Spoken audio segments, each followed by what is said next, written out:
Hello, hello, good people. Hello. Welcome back to another car conversation or Make America Think Again. Welcome to my podcast. I want to talk about voter suppression tactics that we're seeing and the fact that this shit is just not normal. It's not. It's not. I've been around for a minute. I've been voting for a minute. This shit is not normal. It's not. So let's talk about what's happening in three different states. Georgia, just this past Friday, Georgia, I've talked about this before, has this new election commission, I believe is what they call them, this group of people that are majority Republican that will basically, they have the power to impact the elections in Georgia. The one that I talked about to you previously was that in the state of Georgia now, and they implemented this right after the 2020 election, okay? Right after Biden won. They put together this commission, and people, any citizen in Georgia, can report other citizens if they believe that they are not legally able to vote, okay? If they are not American citizens or for whatever reason they don't think they can vote, they can report these people to that commission. And that commission is supposed to investigate whether or not those individuals can legitimately vote. And in that investigation, right, that person's vote will be put on hold. That person's vote will not be tallied, will not be added to the pool of votes in their county, right? So that's one thing the commission, that's one of the rules of the commission or the functions of that commission.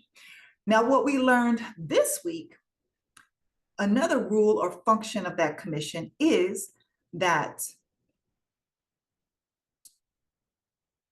they just implemented that certain counties have to hand count ballots this election. You heard me right. Count ballots by hand. Now, it is my understanding, not what this is the reporting that I heard, not counting each, person or position that is on each ballot, but literally counting the ballots. If you're not counting how a person voted, and we're just counting the number of ballots submitted, I don't get it. I don't get the whole process, because you are actually opening yourself up to more error, human error, when you have human beings counting ballots versus machines. But this is what they are trying to implement in Georgia. Now, I do want to say this. This is not a law, and it goes against the existing voting laws in Georgia. So the Secretary of State has challenged it, and there's another, I think the Lieutenant General or the Lieutenant Governor, I'm sorry, has challenged this as well. And I'm quite sure there's going to be lawsuits all over the place. So this was just implemented on Friday. In Oklahoma just dropped 400,000 plus individuals from their voter rolls. We are 45 days out from an election, and Oklahoma is dropping people from the voter rolls, voter registration. So if you're in Oklahoma, number one, please check your voter registration. Texas has already done something similar. So Texans, please check your voter registration. In Nebraska, Senator Lindsey Graham has flown his little ass out to Nebraska and has coerced or pushed, or whatever word you want to use, them into going with the majority rules in regards to their electoral votes. And what you need to know about Nebraska, there's really only one county that is blue. The other, I believe, 4 electoral votes that they have in Nebraska are already majority Republican. So basically what he's saying, when you got the 3 out of the 5, then you just call it. You just call it to lower the number of what actually needs to be reported. So all of those 5 electoral votes, whatever the 3, the majority gets, that's what they're going to go with. That's what they're going to submit to Washington as of this past week. And that's in Nebraska. So these are some of the voter suppression tactics that are going on. And I'd also like to point this out as well. It really does not seem, if you pay attention to the narrative, the rhetoric that is coming out of 45 and J.D. Vance's mouths, that they are trying to pick up any other new voters. It really doesn't seem like they want any new voters. As a matter of fact, 45 has said to his MAGA minions, basically, you just need to vote one more time, just one more time, and you won't have to worry about this again. What do you mean by that, 45? What did you mean? We should be questioning that. We should be questioning why it doesn't seem like they really care about winning over any other new voters. Why 45 only thinks that, there's just this one last time that his people need to vote, and then it'll be smooth sailing after then. What, for into perpetuity, forever? What are you saying here? The racists are running rampant. They're saying whatever they want to say, put a bag over your head, and you got the people in Texas using language like infestation and roaches in regards to immigrants. And this guy is he's over the Texas Department of Safety. This just recently happened this past week. The bag over your head comment was in Congress. This was a sitting Congress member representing us in the United States. A sitting Congress member told a Muslim woman to put her head in a bag. What the fuck that even means, I'm not even trying to decipher, but I know it had some negative connotation to it. I don't know if he was referring to the hijab that they normally wear, or if this is some slavery trope. I don't know, but I can tell that it was very inappropriate and was very racist. Everybody could clearly tell that in the room because you heard audible gasp. And I just want to say that these are the people that represent us in the world. That's why people in other countries think that we are crazy loons, just crazy racist loons. That's what they think about us. You have Mark Robinson in North Carolina claiming to be, so evidence has surfaced about him and some of the things that he's put on some porn website, porn chat room or whatever, talking about, calling himself a Black Nazi. Dude, a Black Nazi? They wouldn't want you. They don't want you. But anyways, calls themselves a Black Nazi. He talked about slavery wasn't so bad, bring it back. That he even went as far to say that he would own a few. He would, buy a few human beings as a Black man, knowing that history.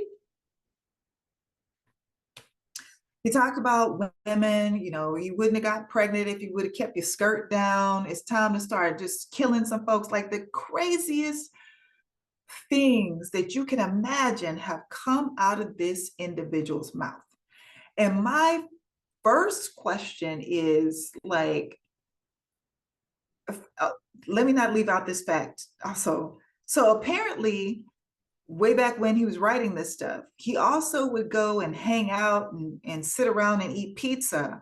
And they didn't say strip club, they just said porn places. So I don't know if these were peep shows or places where you can go buy things, toys, sex toys. I don't know what it was. But he apparently would go 5 days a week and bring his own pizza and sit there and enjoy whatever. Dude, you didn't have nothing else to do? You couldn't think of anything else to do with your life at that time? Well, apparently he figured out the best thing for him to do is run for governor of North Carolina. Y'all, you can't make this shit up. You just cannot make this shit up. I never would have seen on any bingo card I've had in my life that we would be in this moment hearing this type of crazy shit. This is not normal. This is not normal. You know how people just want, during COVID, I just want to go back to normal. I just want things to go back to normal. We went further into the abyss. Like, this is the epitome of crazy. The epitome of crazy town where we are right now in America.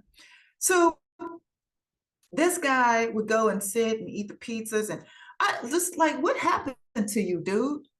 What happened to you?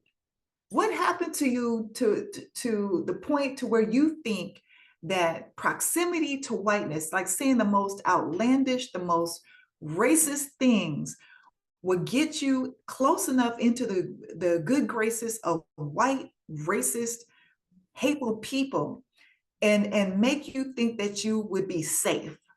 Because I believe that's the objective, the underlying objective for you, whether you know it or not. Unconsciously.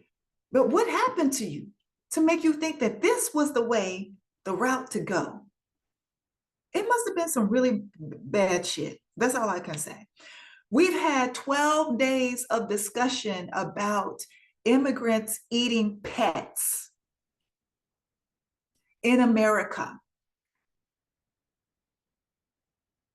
This is the most asinine, unintelligent, dumbest shit I have ever heard or even engaged in, because I'm talking about it right now. Can you imagine what we look like to other people in Paris, in London, in Australia, in Africa, in Egypt, in Dubai?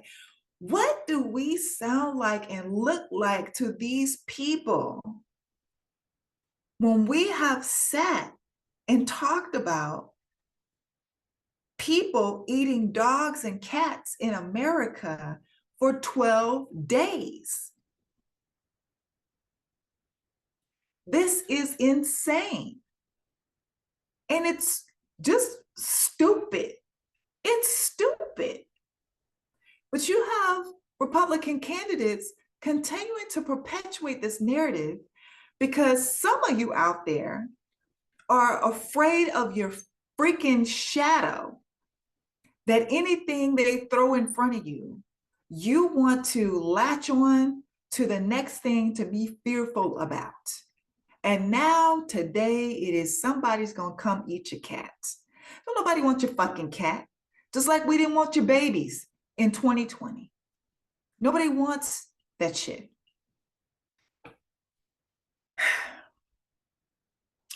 Birds of a feather flock together. Birds of a feather flock together. That's what if Mark Robinson is Republicans guy, if this is your guy, all I can say is birds of a feather flock together. And to Mark Robinson and MAGA, Black MAGA, Brown MAGA, people that are like Mark Robinson, all I can say to you is whatever you're thinking, the worst things that you can say, the most outlandish things that you can say and buy into and serve on a platter to massa is still not going to get you in his good graces. You can't change this. You can't change this. This doesn't wipe off. That's all they care about. That's the baseline for them. So there's nothing you can say or do that will change that in a racist mind about you.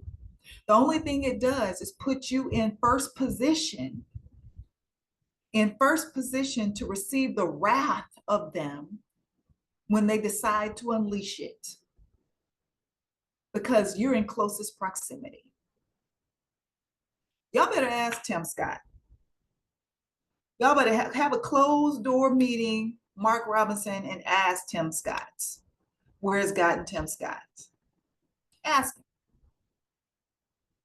and get back to us.